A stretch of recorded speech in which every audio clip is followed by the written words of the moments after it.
I know you love D. I know you love Mama PSP. Shout out to both of them. I am not gonna let Mama Champ off the hook. You're gonna have to explain to her and to explain to Dallas Cowboys what the hell happened last week against Chicago. Because you and I, we predicted Dallas to beat Chicago. And Caleb Williams was cooking in the first half. Y'all did? Y'all Yes. did? Yes. Yes. Damn, I hated. Damn, I hated. I missed last week, man. I was on Chicago all week. I hate that you damn missed too. 239 passing yards in the first half. Dallas's defense gave up. And they talked about Caleb Williams, his fingernails, all this other stuff about Caleb Williams not being focused. Second year as a quarterback, first year with Ben Johnson. And they just torched him. The Roma Dunze, the flea flicker pass, 3 first half touchdowns in the first half. Dallas's defense, and what made it worse for Dallas, unfortunately, with CD Lamb with the injury. He's going to be gone now for 4 to 6 weeks. And they couldn't, you know what, Champ? Mama Champ had to be throwing up or had to be on her bed thinking, why do I keep supporting this team? Because that was painful for her. I ain't even let her watch the game. I ain't turn on the TV. That's because you watch the games for her. You love your mama too much in order for her to be subjected to that type of pain. I wasn't gonna let her see that. That was crazy because they came out there and I said, "Oh shit, we in some trouble." I wouldn't even blame you if you flipped the channel and watched the WNBA games, which you were doing throughout that Sunday. But Champ, that was an ass whooping. Of biblical proportions. Look, I hate that for Dallas, man. Look, I hate that for Dallas. I really do. That is, I don't know what to say.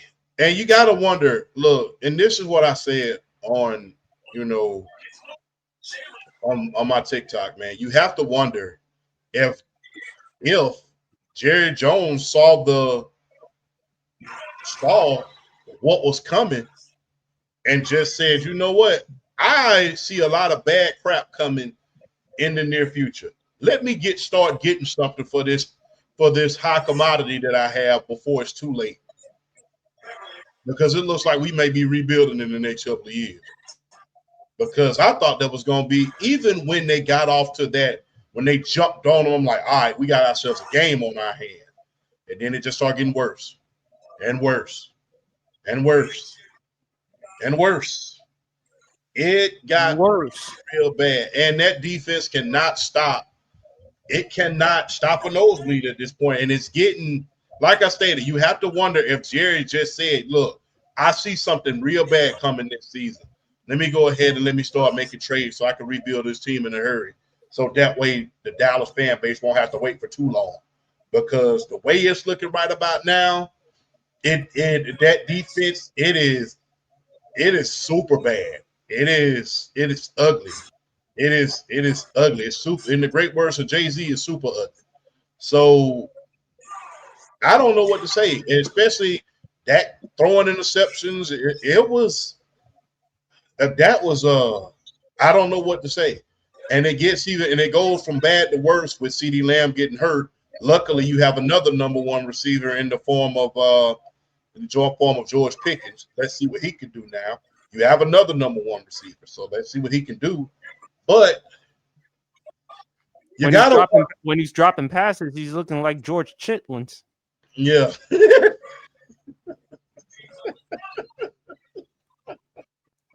He was looking like George Chitlins. You can't blame Dak on that first interception.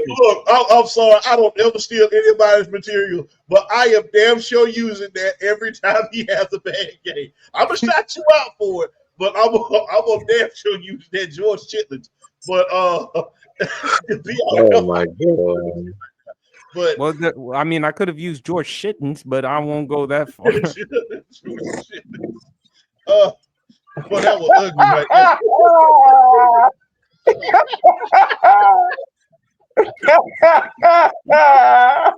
George Chitlins, what the hell?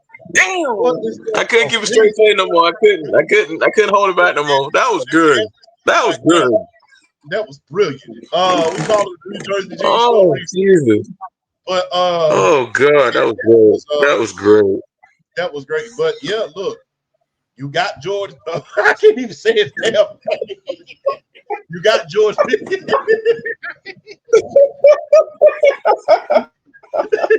can edit that out. But You know I'm editing the shit out of that. I'm editing the fucking out of that clip. you can edit that out. But you know they got George Chitlins, and right Looking now, like George Trippins nowadays. but I don't know what's going on. But let me get back into. Oh God. But you know you got George Pickens, man. Luckily, you have another number one receiver. Hopefully, you can get him the ball. That's the reason why you traded for him. And hopefully he can. You have two number one receivers. It's not one of those situations where you have a Michael Irvin and you have let's say a Patrick Creighton. You have two number one receivers. So with George Pickens being on the other side of that ball, this is your opportunity to help yourself. Look, Dallas. Look, y'all are in more trouble than a kid that just pulled a fire alarm in the principal's office. Y'all are more in trouble than a kid that just pulled a fire alarm in the principal's office. I would know because I was that child. So y'all are in trouble. Damn. Y'all were in trouble. So you better get it together real fast. Because look, the way y'all played yesterday, it don't look like y'all going anywhere fast. It look like y'all are the prime suspects for a number one overall pick. And that ain't saying much right about now because that quarterback class that everybody starts saying, tank for Arch, tank for Arch.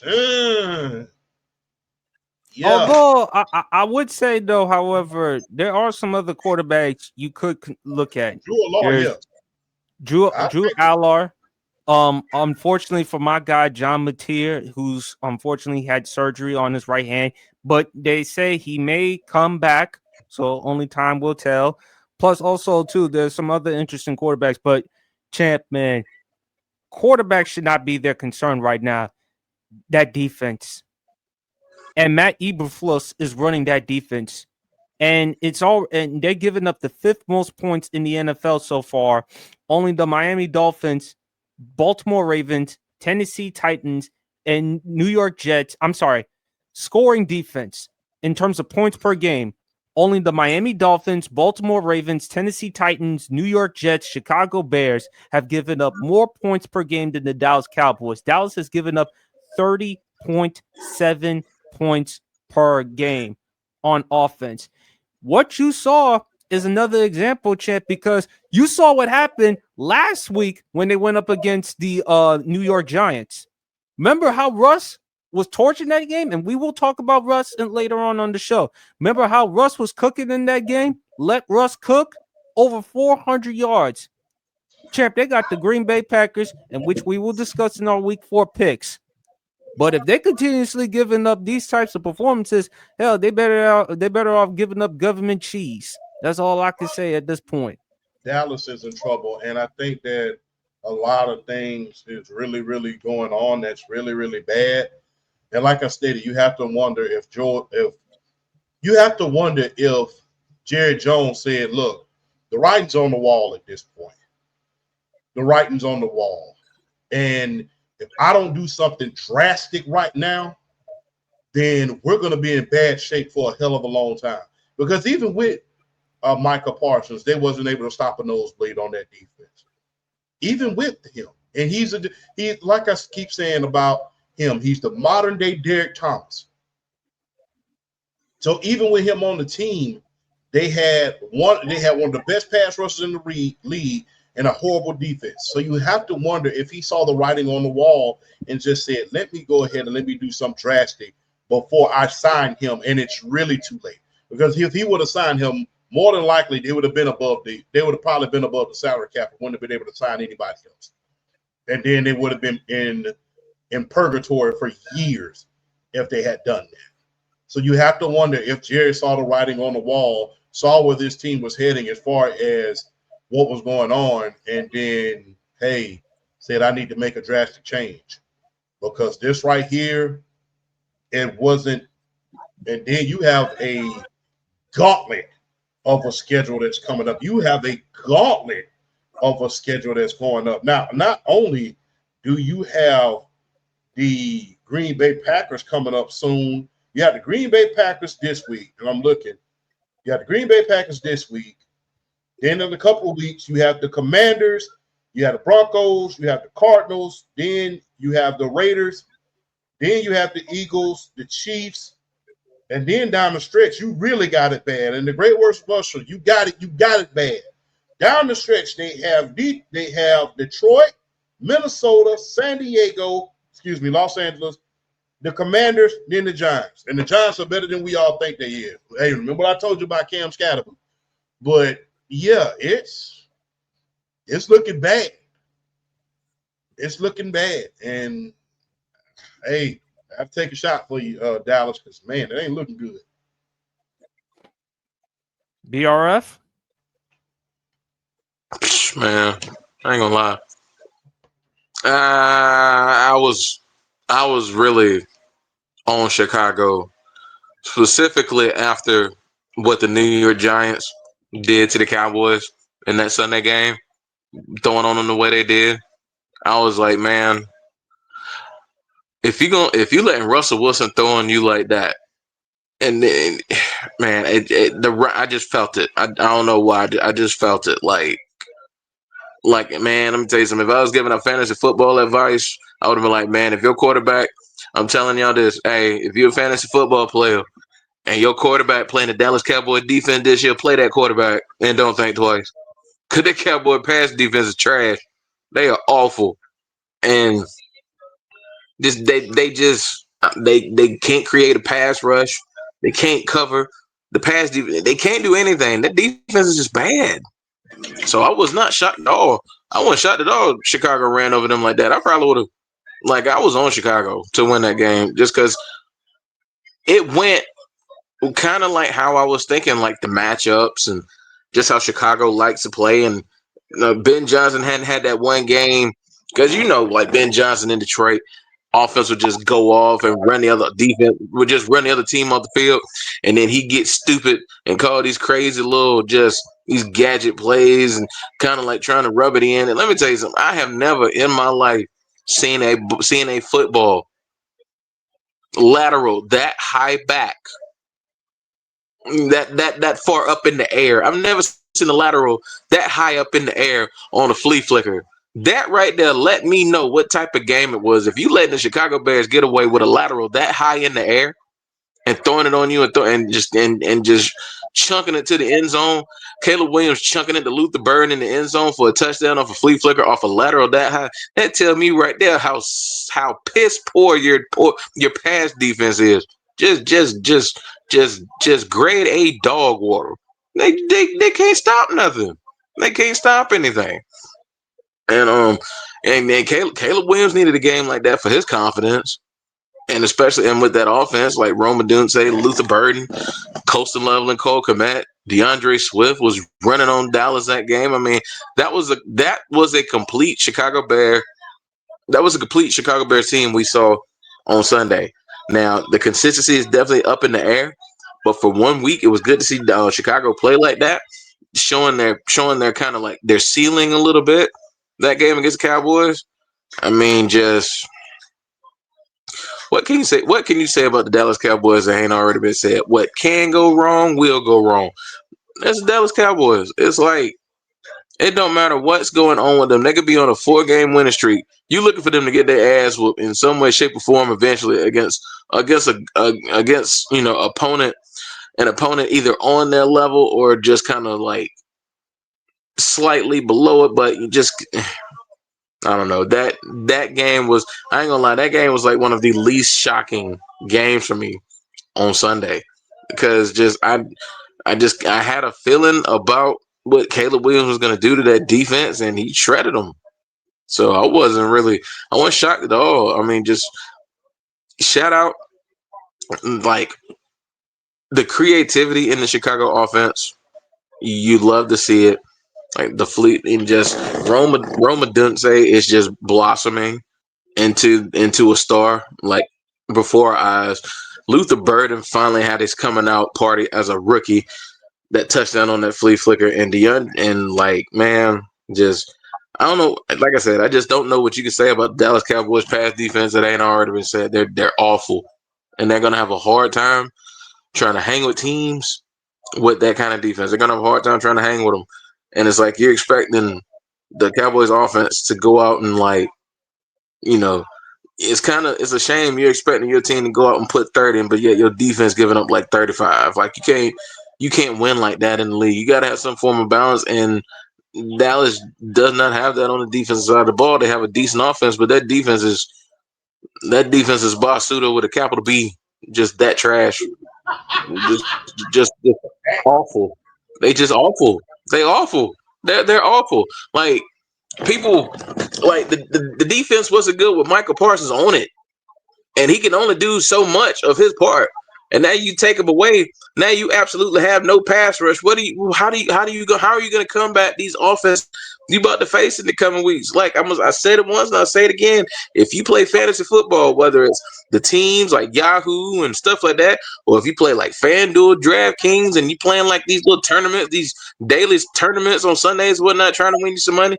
If the Dallas Cowboys defense is on the slate, find the quarterback that's playing Dallas Cowboys defense and play him. I promise you.